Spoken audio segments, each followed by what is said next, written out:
যদি আর একটা হত্যাকাণ্ড ঘটে, একটা লাশের বিনিময়ে 10টা লাশ সীমান্তের ওই পারে পৌঁছে দিতে হবে।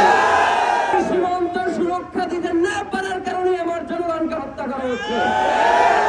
রাজনৈতিক দলগুলো শুধু ভারতের মদতপুষ্ট হওয়ার কারণে তারা এই ব্যাপারে কোনো কথা বলছে না। সীমান্তে আমাদের ভাইদের উপরে যারা আঘাত করবে, রাষ্ট্র যদি যথাযথভাবে ব্যবস্থা গ্রহণ না করে, তাহলে বাংলাদেশের মানুষকে সেই ব্যবস্থা গ্রহণ করতে হবে। আমি অত্যন্ত ধন্যবাদ জানাই নাসির ভাইকে। এত ব্যস্ততার মধ্যেও উনি সীমান্তে গিয়ে সেই শহীদ সীমান্তের মানুষদের সাথে দেখা করে এসেছেন।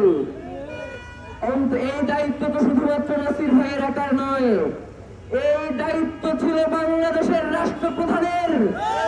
আমি সীমান্ত সুরক্ষা দিতে না পারার কারণে আমার জনগণকে হত্যা করা হচ্ছে। কিন্তু আশ্চর্য বিষয়, বাংলাদেশের সরকার এই ব্যাপারে কোনো কথা বলছে না। রাজনৈতিক দলগুলো শুধু ভারতের মদতপুষ্ট হওয়ার কারণে তারা এই ব্যাপারে কোনো কথা বলছে না।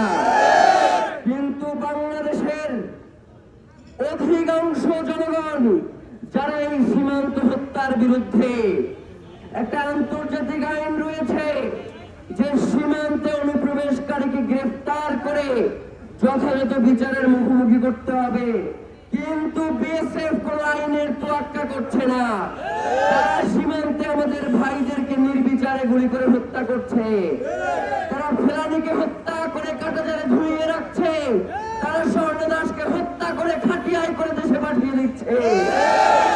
সীমান্তে যদি আর একটা হত্যাকাণ্ড ঘটে, একটা লাশের বিনিময়ে 10টা লাশ সীমান্তের ওই পারে পৌঁছে দিতে